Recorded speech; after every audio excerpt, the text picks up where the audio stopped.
it's good to see you again. Hope you've been doing well since we last caught up. Oh my gosh, crazy. Everything's just crazy, but good. And at the same time, it's still like a Groundhog Day, you know? Like I feel like every Yeah. fighter is stuck in a Groundhog Day of excellence. Well, yeah, I can't beat that. That sounds like the perfect Groundhog Day to have then. So very nice. Are you, where are you at now? Are you in Dubai still, or where are we at in the world? Okay, so I'm still Dubai. I've been here since last year when I left Thailand. I think I left Thailand end of March. I think I was there end of 2019 and then stayed all the way up until last year, about March. And I've been here ever since. And I definitely think it was the best move. Obviously, I got to do Japan. I'm now fighting for a title. I've found the right gym. I feel like, yeah, I've just been able to revamp it as it's not like it was going stagnant because Right. BKFC is, still up and coming. But I think all that I could like learn from Thailand, fight wise, fight world wise, I feel like it was like that time to kind of make the next step. If anything, like the next step from here would be America and then, just be able to cross train, be able to have more just different opportunities. We both know like America is the land of opportunity. And then, yeah, I would definitely be coming back to Dubai for my camps to work with my coaches. So what was it But like it's when the best. yeah, what was it like when you first moved there though? I feel like it could be a little bit, I'm sure you had a learning process a little bit. Well, okay, even today I went to class and I've just moved into a new place and I had a crinkly shirt because I didn't get it out of the dryer because I put it all in. I'm in camp. I put it on at 9 o'clock at night. It stopped at 2 a.m. or 3 a.m. I woke straight up, went to the gym, came home, was like, oh no, folded it all at lunch and just didn't care. Wore a crinkly shirt and I had someone like pull me aside and talk about a crinkly shirt. And that kind of reminded me that I'm not in Thailand, just like I had one of those moments today. But when I first got here, it was the exact same thing, like from how you dress, how you speak, the fact I don't overly wear like a lot of makeup, like I kind of like to just think I'm good enough as is, but in Dubai, that's not good enough. Um, it's kind of like you need to be like just out there. Like you need to be Dubai. You need to be it's like a definite filter, if that makes sense. Like definitely a first world filter. Now I'm coming from living in like the tin shed, obviously Right. not in my last few years of living in Thailand, but my first 2 years were living in the gyms and like for the first year living out of like a literal Muay Thai, like Thai gym surrounded only by Thais, sleeping in the Muay Thai ring, sleeping on the mats, eventually upgrading to a mattress on the floor.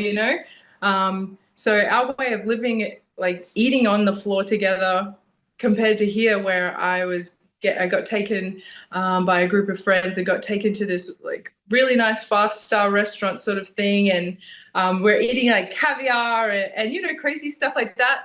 And I'm like kind of in gym clothes, and I met these Australians there, and they're like, "Oh, it's so good to see you. Have a change." And I was like, "Oh, what do you mean?" And they're like, "Well, have a look around." And I said something to my mate Chris, and he's like, "Yeah, well, it's because you're not done up or anything." And I thought, "Oh man, like I'm a fish out of water here." But I feel like honestly, I feel like I'm a fish out of water anywhere I go. Like I can kind of adapt to any sort of environment. That's not to say that I'm not sticking out like dog balls. Yeah, I mean, you sound a little bit spoiled now. I'm going to be honest. I'm definitely spoiled compared to eating 1 cup of rice and 1 egg a day, and Right. living out of maybe three. I'm trying to remember, but I feel like it was just 3 gym clothes. I had this local cat pee on my suitcase, and so that like you can't get that smell out. So I dumped my only suitcase. We're now in COVID. I literally had like, 2 Muay Thai shorts or 2 training shorts, and it was just washing them because I was doing 2 days. So yeah, we've gone from like absolutely one backpack to I'm now living in Dubai and doing a lot better. I would like to be saving more, but Right. when I think of like my health and I think of my surroundings and where I see myself and how I see myself, um, of course, I think Dubai is like the perfect place for me to establish myself, and then be able to venture off and have like other adventures and like come back to Dubai as a base. Yeah, I mean, I gotta imagine that's a pretty good feeling in terms of the sense of accomplishment when you compare where you were and where you are now, and maybe a little humbling. I mean, is that fair to say? Definitely humbling. I came from super, super humble beginnings as well. Um, how I did, it took me until I was an adult that I realized like not everyone would have candles inside the house, you know, like our electricity wasn't always on. And it took me a long time to even click with like that because I was a kid, I'm growing Right. up.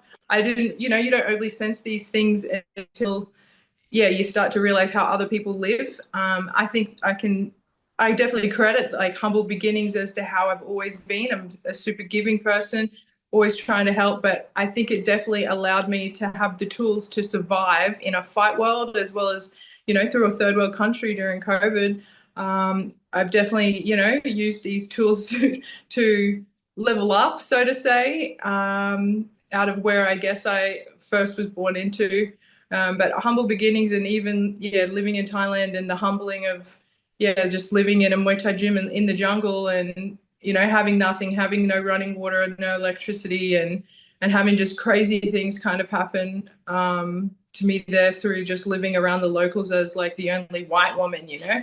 Yeah. Um, which is crazy because in Australia I'm considered New Zealand, you know, and then in New Zealand I'm Okay. considered Australian. So it's funny when you're like called the whitey, all of a sudden you're like, hey, Yeah, what wait a the minute. um, definitely humbling, and I remember that. I'm never going to forget stuff like that. I think even now, you know, just the way that I am. I think hey, I've had a couple of friends that are like, "Oh, well, you're super famous," and I'm like, "What? Who? No, no," you know. I think even that's super humbling just to try and like remember. You're like, "Oh yeah, I'm doing something." I forget because I just like to train really hard, go home and eat some Yeah. snacks, you know. Hey, you're living in the moment. I don't blame you, all right? Yeah, true. Better to live in the moment. It feels better.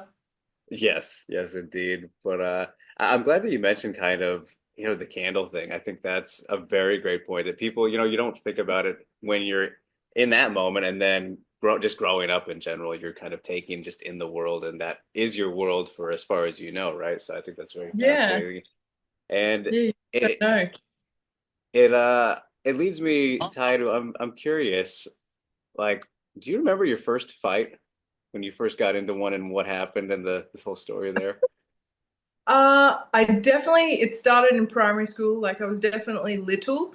I think my first freak out fight it was at home and the Hold on, boys, what does freak out mean? Define this for me real quick. like they called me freak out. They were like, "Oh, she's going crazy." But yet they had put a blanket over me and you know, like you're doing sleepovers like Murder in the Dark and stuff like that. And they'd put a blanket over me and you're meant to like hold it down and lift it up and sort of run in and run out. But when I ran in, they held it down and all the boys started kicking me while I'm Hmm. under this blanket. Now, as I got older with pig dogs, with you know, like with boar hunting, with pigging dogs, they would sometimes bash a dog in a bag and then, you know, put the bag with boar blood so that Yeah. it kind of like stimulates them for hunting. Anyway, I just remember like me being like, it was funny, it's funny, and then just losing it and just bashing my way out. I guess I kind of started to get groomed because I was always allowed to play with the boys. And then outside of that, it probably was always doing something to protect my little sister at school, or protecting someone at school. I remember having a few biff up fights with it was what was his name? Darren, far out. But yeah, it was always at school. My sister was like, "These boys won't let us play handball. They kicked us off the handball, you know, court." And I remember just going up and like having a punch on and play handball with those guys. And I remember another guy ran over my sister's neck with a bicycle, and Oh, I just remember having to go over and just being like, "Boom!" So it's I never would just go out and fight. I think I'm definitely right. more of a protector style. You know, called when it's called for, I think something kind of comes out, which I think that's probably better and unique. it's just strange that it's kind of led to all of this. Yeah, I mean, seriously, I'm sure that you didn't imagine, you couldn't have imagined being in the spot you are now at that Hell time. no, no way, no way. Although if I think about it, I did think I was going to be like, the sixth Spice Girl. So Okay. Hey, you still I could was be. like the next Britney Spears. Okay, I like that. Yeah, I mean, hey, that's I'm sure you weren't alone. I'm sure you weren't alone Yeah, with that true. one. I was like, I'm J Lo. Hey. Oh, that's amazing. So, I mean, with those situations though, like, kind of an anti-bullying defense type of, thing where you're protecting the people, like you were saying. Um, I mean, what were your family's thoughts, I guess, on your fighting nature? Because if it's in those situations, I feel like it'd be more reasonable, but some parents or whatnot can be a little bit more strict about things. And then once you got into it as a career, I mean, were they pretty supportive? Like, kind of what was it like in that Well, I situation? am definitely coming from like more of a broken home. I'm definitely like one of those 0.001% scary fairy tale story that's Okay. crazily enough I've been able to completely change my life around, coming from like nothing, no parents, bringing my sister up. Yeah, when I say that it was probably an abusive household, it most definitely probably was. Um, so I think even when I was fighting in primary school, it would have just been looked over anyway. Like no one was overly paying attention, if that makes sense. I think that's why the fighting kind of has become even more important to me as a platform, just because I can stand for something and show people that like it really is a choice, like it's our choices to be able to change things. Secondly, control things. I'm sure like a lot of when I was training, things could have been triggers or, different responses just because of the environment that I grew up in or lack of environment that I grew up in. Mm. And I think that kind of makes my story, for a long time I tried to hide it or, just keep it to yourself, obviously, when like I'm quite loud and when I want to be, but when it's actually about the serious stuff, I tend to be pretty silent until I started to realize that there's such strength in being able to talk about it. Um, Maybe it makes other people feel uncomfortable, but for me, like that was my norm. It's not to say that it was the worst. It definitely probably was one of the worst. I think on Sean Strickland's level, I'm probably at like really, really bad, which is Okay. probably not good.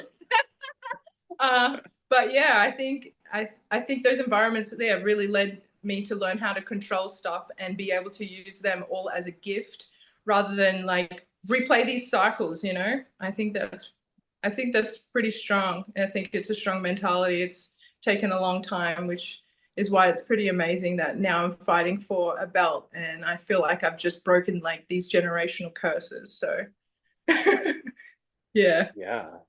Did you have a moment when you kind of realized, I don't know, that it was okay to maybe talk about the more serious stuff? Because you touched on it right there of like, you know, feeling okay to do that, I guess. I think once I realize that I'm okay with it, then either an audience or someone who like I'm speaking with is either gonna, touch more into it, or they're going to go to the next question. I think given that right now we're a fighting platform, I don't think it's like out of the norm to hear something like this. Right. Yeah. And at the same time, it's not like that's not overly my whole character anyway. So I think it's just nice for when people, I don't want to like lie about, I'm not going to lie about my upbringing. I'm not going to lie about anything because then I have to remember the lie and that's already Yeah. just too much. It's more work. Yeah, I'm just way more work. I get punched in the head every day. So, but I think yeah, once I got comfortable in realizing that there's a power to it. It's a superpower. I think, especially in fighting, once I started realizing, I was like, man, I'm fighting girls who come from white picket fences. They've never gone without a meal. And once you realize like there's like these depths within your mind and you're fighting like this person. So I've already conquered like all these crazy things that this girl has never even imagined. Like the worst thing that's happened in her life is she had to ring her parents for money. And Right, to right. me, I was just like, we called a council for this. Like, where's the real serious stuff? Like, I'm sorry, ladies, but I'm just not on this level. Like, Not in a bad way. Obviously, we all have problems. I'm trying to sympathize, like, let's solve the problem, but you don't want to solve the problem, so I'm out of here. But yeah, I love like my history. I think, yeah, like I said, I've never met another woman that's had to deal with the war that I've had to like walk through. And now, hey, obviously it was scary, but like I've completely changed it, and now I'm at this point where this scar is now like it's almost another weapon, Yeah. and we all know like the scariest thing is a big heart and a deep mind. So if somebody wants to drag like and try and drag me to hell, like baby girl, you ain't going nowhere. I just think it's a superpower. Yeah, I mean, I'd help build you into, the strong person you are now and get you to where you are. So that's always the thing, you can let it, break you early or you can build it into something, I think. So you've obviously done 100%. a great job with doing the latter there. And I mean, you mentioned the baby girl, she can bring you down. I mean, has a fighter ever tried to get personal with you? I feel like I haven't seen any super intense beefs unless I've missed it. Not during like any of the fights that I've been in. Everyone's been usually pretty respectful. Generally it's just the gym stuff when you're like in a Okay. gym environment and someone's either envious or jealous and they try to just do stuff and you can kind of already read like what they're doing. So I'm quite empathetic, so I'll try to play off because I understand they're insecure, make them feel, like try and help in some way. But at the end of the day, like people have to help themselves. Um, so it just, generally, just most of the girls would just be rude, Okay, be gotcha. rude and annoying. What I find annoying, just not being real. Yeah. Yeah, okay, I got you there. And I'm curious, Ty, are Like I'm you? trying to say that as nice as possible. I mean, hey, I haven't experienced it, so. You're not a girl. Girl world is like I don't know. I'm trying to bring girl power back. Whether like it's like respected and responded. Eventually, I will find the right people. Yeah. Rejection is redirection. Yes. There you go. That's a good saying. But it's funny though to look at the journey to Ty because I know that you were an electrician for a little bit, right? So Yeah, so like yeah. can be pretty dangerous. I know you mentioned how you could have died like every day and stuff like that. Are you afraid of anything? Just seeing where we've gone, throughout your career in the combat sports and then doing that. Does anything actually scare you? I know you said things were scary, but you've been able to do all these pretty wild things. I don't think so. Hey, um, I think emotions, That's a good love, one, yeah. like maybe stuff that makes you soft where you're like, oh no, you could hurt me. Right, right. But no, I generally haven't found anything that's like kind of, I think I've felt the fear, but still stepped into things. But I just know that in any given situation, whether it was on a work site or protecting my sister or protecting, a young kid that I was like walking the street with, and then a fight breaks out and you push the kid behind and you do it automatically. Like I never feel fear in any of those situations. I feel very peaceful. Um, and hey, maybe that was because of my upbringing, or you already have to be in a sort of environment. Maybe these things helped me to adapt and be able to control myself even more. But yeah, from electricity is the most dangerous thing. You can't hear it, smell it, you Yeah, know, doesn't, it doesn't, it can just kill you. Um, so I think, oh yeah, electricity can kill you. High voltage, especially, I was like high voltage, and then I was also one of the first females coming through. So um, even just like that added pressure every day of people watching and, kind of wanting you to mess up, but not messing up, or people trying to sabotage you just so they can be like, see, we got to get a girl out of here. uh, Yeah. Like you always had to be on top, on top, on top, thinking about like what other people may do if they are like that way inclined. But generally, it didn't take long that would until I just happen. That would actually happen to people. like Oh my sometimes, God. but I would just never give up. I'm like, I'm just not going to give up. I will just work harder and, make sure that everything's good. And generally, eventually, everyone realizes they're like, oh, you're not, you're actually a good. species of woman, like it just takes everyone a little bit of time. And so I understand, like, I feel like I'm a one of one. Like, I understand, like, I'm a different sort of, I'm drawn kind of bad, but I'm quite nice, like, it takes a little bit for people to just kind of like understand. And yeah, they just don't, people don't know what to do with me, that's all. And they don't know what box to put me in. And it's because I don't belong in a box, that's all. Right. Yeah. That's crazy though. I didn't think the electricity world was like that. So learning Yeah, something new myself. sometimes, not in a bad way, just it's just job site stuff, Right. Yeah. like same as like how you see like people with the petty post-its in the offices, or like somebody took my something, like Yeah. every workplace has it. Like every workplace has a mix. It takes all kinds of people to make the world go around. Yeah. Yeah, that's true. Uh, so when was that? Was that kind of like one of your first jobs, or where in the timeline did that fall? That was as soon as I left high school. Okay, gotcha. Yeah. So I obviously I didn't have the money for college or anything. So I just was like, okay, how can I make sure that I don't turn out like this? And I was like, I'm gonna make man money. And I was like, okay, how do we make man money, Ty? And then I was like, we become a man. And I was like, I'll become an electrician, like, yeah, okay, let's go.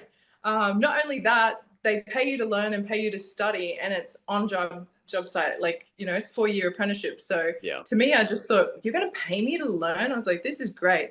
I come from an industrial town, Gladstone 4680, shout out. So yeah, growing up like in a blue collar worker town definitely had a huge influence on that. Not to say like my second adopted home, the Connollys, they were hard workers. They always kind of pushed me to do something that could give myself a safety net and security. And I actually didn't get back into sport until I'd, maybe 9, 10 years after doing my trade. So yeah, it's good to have something to fall back onto. I guess that's just how my journey went. If I think about it, it was just 9, 10 years of me crawling through ceilings, digging trenches, carrying heavy like machinery or gear for 10 years, and just becoming like so crazy strong that yeah, when I punch guys, they're like, man, you hit like a man. And I think about it, I'm like, well, I have been working like a man for the last 10 Right. years. Like something had to give. Yeah. So then how does that lead to the lingerie football league? Because that's like right after, yeah? Yeah, that was literally right after. So I was an electrician, and then I was a thermographer, which I was one of the first females to do that as well. And then I was living with Cody House. She was a wide receiver for the Legends Football League. And she's like, hey, we need girls. Come have it a go. I'd kind of been going through some stuff, as I always had been for such a long time. And I remember just going down, and I played a lot of touch football, which is kind of like, your ribbons or whatever, Hmm. like Yeah, your yeah. flags. I played like that my whole life. So I've lost count, hundreds and hundreds of games of football. Um, and yeah, when I went down to the training session, they had me as a running back, and I just remember them busting the ball in my gut and then just charging through like three girls, feeling like $1 million, and just running for the score line. So that, yeah, it was literally just my housemate being like, "Hey, just come down, just give it a go," and she'd been asking for weeks. So sometimes, yeah, like I said, I just kind of everything's kind of just fallen or winged it. And I always have to listen to that gut instinct, and I always Yes. listen to that little compass. And although, like, yeah, I've had some crazy bad stuff happen, but I've also had some crazy good stuff happen. And that's always just because of how my mindset of how I take on that problem, and always like wanting to be the positive of it, and always being myself in any given situation, even if it's going to fluster people around me. I know that eventually everything kind of just like flows. Yeah.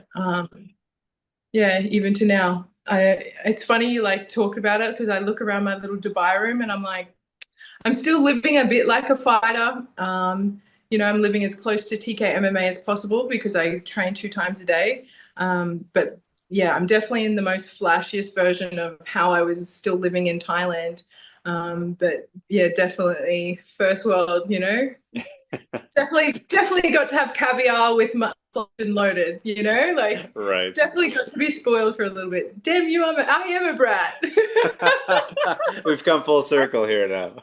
I deserve it. Maybe deep down I've always been like, yeah, I deserve it. Yay. Right. I just needed to Princess wait. crown, yeah. Yeah, I just needed to wait until I could feel like I really deserved it. Yeah, there you go. Nothing wrong with that. But I gotta know, Ty, like, was there any craziest story you can remember from the football days? Like whether it was in a game or just around being involved with it. Dude, just like how people would treat us in America, like because it's sport. Okay.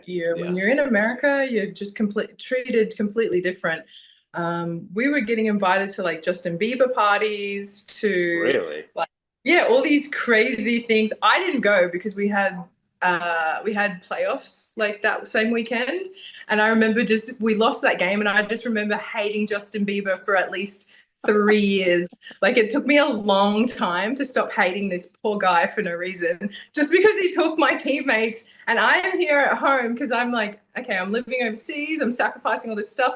I don't even give a shit about Justin Bieber. I fucking care about winning the Super Bowl, bitch. And that kind of shows you the mentalities between myself and most of my teammates. Right. Yeah, you know totally. um but I think like just the traveling, and they talk about like male locker rooms. The female locker rooms are just as bad, except it's worse because we have flying titties everywhere, like people motorboating, like a lot of nudity. Right. Like I'm super comfortable in my sexuality, and being on a football team with other people who are just as confident and confident in themselves, like you can play off on just like absolute fun. Like to us, it was funny because we were comfortable, Right. I guess the more you love each other, the gayer you are. Probably makes sense. Um, I was pretty lucky. I got to go to Guatemala, so I made the All Star. I was the All Star defense tackler, and I ended up being a captain over there as well. They had me do like a media day, like so 2 days was media day, and they put us in a bulletproof car. I remember one of the girls freaking out just because we had started to get like someone was tracking us, and yeah, I kind of remember having to like step up for her and breathe her through some stuff. But we soon realized like why they put us in a bulletproof car. Ah, Yeah. yes. So, the highs of Justin Bieber and then the lows of people trying to kill us. Perfect. Perfect. All Yeah, that for is great. football. Like, really? I mean, people will do crazy things for football, so Yeah, you're that's right. that's a Yeah, and surprise. also to all the people out there, when you stole my underwear, I hate you guys. Like they stole so many G-strings and so many socks. And at the time, I'm still Australian, so I didn't realize that like foot fetish was a thing and people Uh-huh. wanting your socks. Like I didn't have a clue. I was just like, oh no, my socks are gone again, And I'm just like, why are they taking me socks? That's gross, And then you later realize you're like, I could have made how much money? You're Huh? like, ah, Like, shit. you're like, damn, okay, that's all right. Like the more you know. Yeah. But football's great. It's like I played in Australia for a season, and then I got scouted by America and I got to come over, and like I really wanted to immerse myself into the American football culture.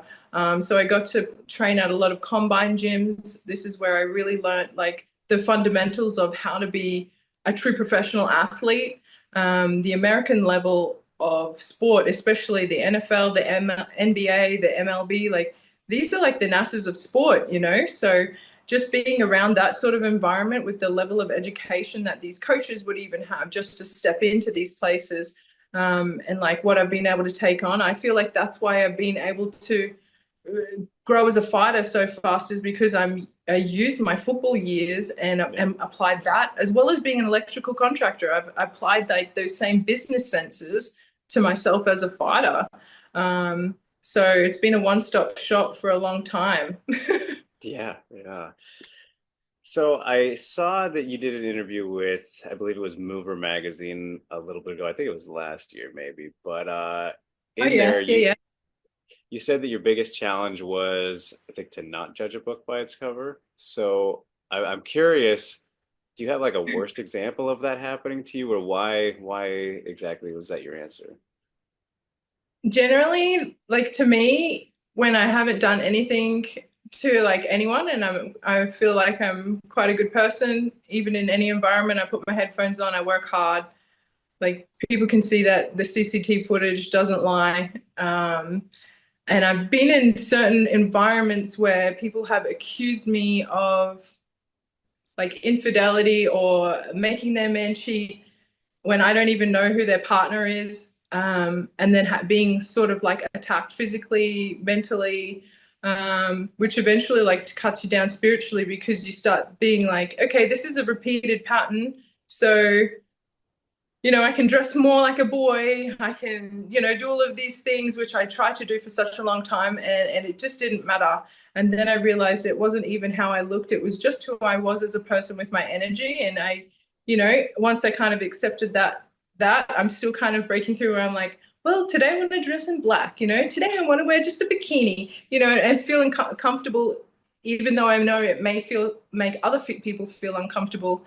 But I started like, you have to kind of get to that point where you're like, hey, they're going to judge a book by its cover. They always will. And like, they're not your people. So we move on. Can you read a room? Like, obviously, I wouldn't go to a ballroom, wearing pluggers Right. and just, and a flannel. But although I'd want to, just to stir the pot. Um, but yeah, I think like that sort of stuff, like eventually, like really hurts me. Um, for people just to stop judging a book by its cover. People have no idea. And a lot of the times I've found the people who are the most and well spoken are generally some of the like worst people I've ever met in my life. Um, and some of the poorest people are the people who would literally give their shirt off your back or make sure that you're like sitting down to eat and have food. So yeah, I think just the accusations. Like I've definitely, it's not that I've gym hopped. A lot of the times I've moved gyms because of where I was living with sponsorships. As a fighter, we're not getting paid for a long time. So Yeah. when I was sponsored and had somewhere to live, somewhere to eat, that kind of dictated where I would go. And I was really lucky that I was able to move around like that because I also got to accumulate like so much skill. Which I think is kind of looked down on. I don't know. I'm still a football player, so to me, all I care about is learning curve and becoming the best and where I'm at in that moment and what feel like I should train for that training block. Like my head's like this, while other people, like their perspective is like judging a book, thinking that I'm something else. When really in my head, I'm like, Rain Manning my life. With through martial arts and just being like, whoa, I've got this new Pokemon skill. Like, let's Yes. learn, like, or oh my gosh, I really, really am bad at kicking or punching. And, well, we're stuck in Thailand. Let's learn to kick and punch. Like I'm having the time of my life. And these people are like, oh, she's such a bitch. Like, Right. you're Like, just like, what did I all of a do? sudden, I'm oblivious. Generally, I become oblivious to stuff, and I kind of get pretty upset when people have to bring me into like their reality when I'm just think, ew. I'm like, you're like unhappy, bro. Like, why you gotta? That's your world. Like, Yeah. I'm not living there. I'm living in mine. Like, there's. I think that comes back down to my upbringing. Like, I've been through real problems. Like, is something a real problem or is something not a real problem? Like, sometimes I'm like, okay, they got rich people problems. They're like just making shit up. To Yeah, me, I'm like, yeah. oh, they're just making shit up because that's not a real problem. Is someone trying to kill us? Is someone like coming into your room in the middle of the night? You're like, what's a real problem? Generally, most people just make them up in their head, which is usually the start of the end for me in any gym or work environment is if somebody kind of gets something in their head like that and they just can't leave me alone. Just leave All me in right. peace. Yeah, just let me do my thing. And that is winning world titles, right, Ty? I finally got your title fight, Right. and I know I've taken plenty of your time, so I can leave it off No, on it's this, all but right. I gotta appreciate you It's so really much. nice So to it's like think back about this. Like I like the lead up to any sort of fight, and obviously this one is the most special to me. This is yeah, like some people, it's like you. I wanted to be the UFC champion, but like with these knuckles, like like with these knuckles and just like my life and how what I've lived, and I really feel like I truly am like developed for this sport. I feel like somehow the universe is like done everything, like pulled every little thing, so the lead up to like the most special like thing in my life, like yeah, to me this is my first child. Like other people are having babies, like to me getting this belt is like the same thing where it's going to be this, yeah, it's a huge accomplishment. So I enjoy the questions just because it allows me to kind of sit back and think about stuff that I probably don't really allow myself to, because I'm always training. So I actually like the questions, mate. These were yeah. actually quite deep. I liked it. I I was gonna liked try it. to, yeah, take you down memory lane a little bit, just Yeah. Yeah, because nice.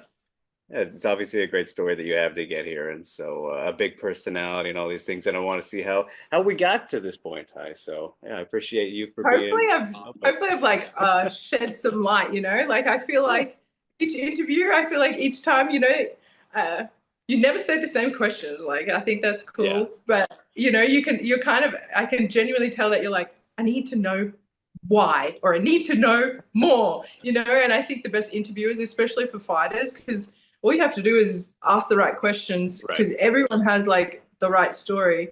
It just comes down to whether like you're asking the right questions, and like how I am, like all of a sudden I'm like, bro, I'm all powerful. What do you want to know? Like Yeah, open book. I think, yeah, the more you own it, who else can hurt you with it? yeah, exactly, exactly. So, all right. Well, on that note, Ty, it's been very fun and great getting to chat with you as always, and I wish you the best of luck with the big fight coming up. It's going to be an exciting one, especially get to do it in Dubai, right? So you don't have to go crazy far lengths, but should be a good one. Bro, bro, I'm actually so excited. So thanks to David and thanks to Connor, and also thanks to Britt. I think Britt has literally done like an amazing job being like the OG of this sport. And I think we're both going to have a great fight. She's definitely said that I'm honorable for it. But at the end of the day, I just truly believe it's my time. I truly believe like it's not that she's the worse a fighter. I just believe that I'm developed enough to be able to be honored to be the world champion. All right. Well, we look forward to seeing it, Ty. So I will let you continue on with the rest of the day, and I don't know what time it is over there, but continue on with what you're doing. I appreciate you It's taking the time. the time I've been staring at my chicken. There we go. Get some food. All right, Ty. Best of luck with everything. Thanks again. I'm sure we'll catch up again after the fight. So see you then. See you later, mate.